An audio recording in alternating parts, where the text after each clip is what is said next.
Hai semua, di video kali ini saya akan menjelaskan dan juga menampilkan hasil dari program sederhana yang sudah saya buat.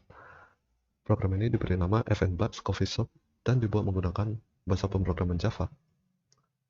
Pertama-tama kita akan mulai dari file yang utamanya, yaitu app.java. Kita akan mulai dari atas. Nah, di sini ada scanner untuk mendapatkan inputan dari user. Selanjutnya, kita masuk ke main functionnya.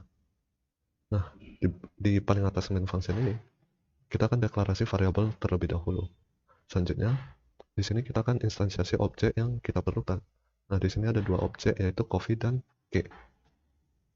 Oke, selanjutnya di bagian bawah ini ada looping yang digunakan untuk menampilkan menu-menu dan juga mendapatkan inputan dari si user. Oke, di paling atas ini ada nama dari programnya. Selanjutnya, ini ada function input validate menu. Oke, kita akan lihat function input validate menu tersebut. Nah, di dalam function ini merupakan function dengan tipe data string. Di dalamnya digunakan untuk mendapatkan inputan dari si user. Nah, di sini ada validasi yang pertama tuh, yaitu inputan si user harus berupa coffee ataupun cheesecake. Nah, jadi si user perlu memasukkan inputan antara kedua itu, dan ini merupakan case sensitive. Oke, kita balik ke atas lagi. Setelah si user memasukkan inputannya, selanjutnya kita akan masuk ke switch case menu. Nah, jika si user memasukkan inputannya berupa coffee, maka di dalam sini si user akan diminta untuk memasukkan beberapa inputan yang diperlukan. Yang pertama itu ada name, terus ada size, type, rating, dan quantity. Oke, kita akan lihat untuk function-function tersebut. Nah, yang pertama kita akan lihat quantity. Quantity ini merupakan tipe data integer, dan di dalamnya terdapat dua validasi.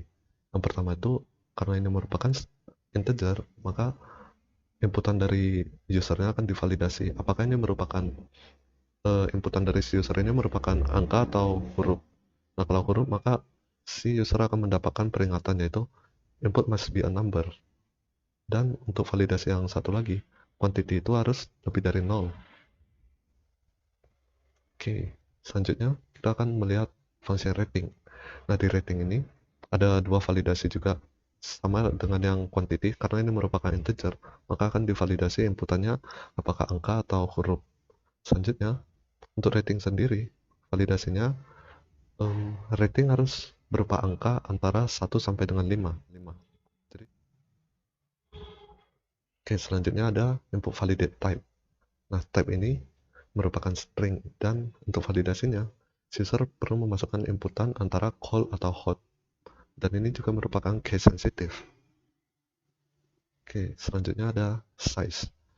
Size juga merupakan string, dan untuk validasinya, user perlu memasukkan antara ketiga ini, yaitu small, medium, ataupun large. Dan ketiga ini merupakan case sensitive juga. Oke, dan yang terakhir tuh ada input validate name. Input validate name ini juga merupakan string, dan validasinya, user perlu memasukkan inputan yang berupa huruf terdiri dari 5 sampai dengan 20 karakter. Oke, kita balik lagi ke atas. Setelah user memasukkan semua ini, selanjutnya akan masuk ke coffee.addCoffee. AddCoffee ini merupakan function dari objek yang sudah kita instansiasi di atas ini. Untuk function addCoffee ini digunakan untuk menambahkan orderan dari si user ke list dari orderan yang keseluruhan. Selanjutnya, jika orderan sudah masuk, maka akan ditampilkan kalau orderan dari si usernya sudah berhasil. Selanjutnya, kita akan melihat ke coffee order. User akan ditampilkan seluruh orderan yang sudah dilakukan oleh si user menggunakan function dari coffee order. Oke, untuk menu yang berikutnya, jika si user memasukkan inputan cheesecake, maka ada beberapa variabel yang diperlukan untuk si user masukkan. Yang pertama itu ada name, terus rating, dan quantity. Dan ini juga mirip-mirip dengan coffee tadi. Yang pertama ada add cake, selanjutnya akan ditampilkan order cake success, dan ditampilkan keseluruhan order dari si usernya. Oke, setelah selesai dari switch case tersebut, nah, sebelum keluar dari loopingan, User akan ditanya apakah mau order lagi.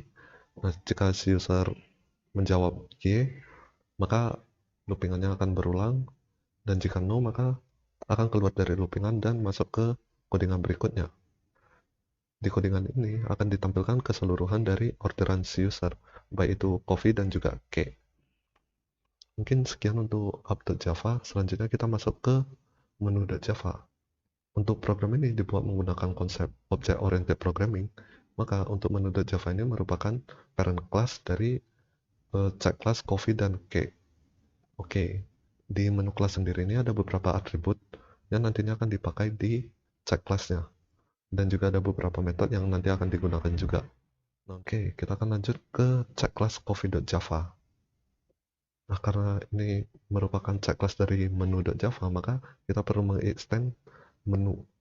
Di dalam kelas coffee terdapat beberapa atribut yang memang hanya dimiliki oleh kelas coffee tersebut. Yang pertama itu ada size dan juga type. Selanjutnya, kita mendeklarasikan variabel yang berupa array dinamik yang kita beri nama coffee.order. Dan ini merupakan private dan hanya diperuntukkan untuk kelas coffee.java ini. Selanjutnya di sini ada metode tersendiri untuk coffee.java yaitu sizePrice. Selanjutnya di sini ada override total price karena kalau kita lihat perhitungan untuk menu .java ini base price dikali quantity. Tapi kalau untuk coffee.java ini untuk total price-nya base price ditambah size price terus dikali dengan quantity.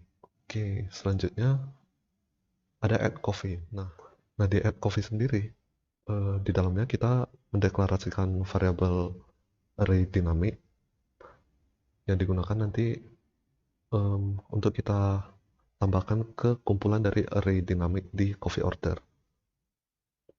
Nah, di sini yang ditambahkan tuh ada nama, size, rating, quantity, dan type.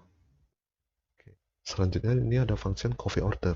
Nah, function ini digunakan untuk menampilkan keseluruhan order coffee dari si pengguna. Oke, selanjutnya kita masuk ke kelas cake. Nah, cake ini juga merupakan check class dari menu, maka kita harus mengextend menu. Nah, di sini juga ada array dinamik, cake order, dan di cake.java ini kita tidak melakukan override dan juga kita tidak menambahkan atribut apapun karena semua atribut dan metode yang diperlukan sudah ada di parent class-nya yaitu menu.java. Nah, kita hanya menambahkan metode untuk menambahkan orderan cake-nya sama menampilkan orderan dari cake-nya. Oke, kurang lebih seperti itu. Selanjutnya, kita akan melihat ketika program ini dijalankan. Ini merupakan tampilan awal ketika program ini dijalankan. Nah, di bagian atas ini ada nama dari programnya, dan di bawah sini meminta inputan dari si user. Nah, inputannya merupakan salah satu dari kedua ini. Karena ini merupakan case sensitif, jika kita memasukkan coffee yang huruf awalnya huruf kecil, maka kita akan diminta untuk memasukkan sekali lagi. Jika kita memasukkan yang benar, maka kita akan lanjut ke inputan selanjutnya, yaitu name. Nah, untuk nama sendiri harus 5-20 karakter. Misal kita masukin 4 karakter, maka kita akan diminta untuk memasukkan lagi. Kalau kita masukkan AT, selanjutnya kita akan diminta untuk memasukkan size. Size ini harus merupakan salah satu antara ketiga ini, dan ini juga case sensitif. Jadi kalau kita masukkan small, yang huruf awalnya huruf kecil, kita akan diminta memasukkan lagi. Kita masukin medium. Selanjutnya ada type. Nah, type ini antara cold dan hot, dan ini juga merupakan case sensitif, maka kita masukkan hot aja. Oke. Selanjutnya ini ada rating. Karena rating merupakan integer, kalau kita masukkan dia huruf, maka kita akan dikasih peringatan dan kita akan disuruh input kembali. Nah, misal kita masukkan 2. Dan untuk quantity juga sama, ini merupakan integer. Jika kita masukkan huruf, kita dapat peringatan dan kita akan disuruh input kembali. Misal kita masukkan inputnya -1. Nah, kita akan disuruh masukkan input kembali karena quantity itu harus lebih dari 0. Misal kita masukkan 1. Oke, karena ordernya udah berhasil, kita akan ditampilkan list dari orderan coffee kita. Nah, selanjutnya kita ditanya apakah kita mau melakukan order lagi. Jika kita masukkan ya, maka kita akan mulai dari awal dan kalau kita coffee lagi, terus americano, oh, jadinya 2. Nah, kita bisa lihat bahwa kita sudah mengorder 2 gitu. Nah, jika kita udah nggak mau order, kita bisa no aja. Nah, di akhir kita akan ditampilkan seluruh total order kita. Nah, kita ada coffee order 2 dan untuk cheesecake ordernya kita tidak ada. Sekian untuk video penjelasan dan menampilkan hasil dari program sederhana FNBuds ini. Terima kasih.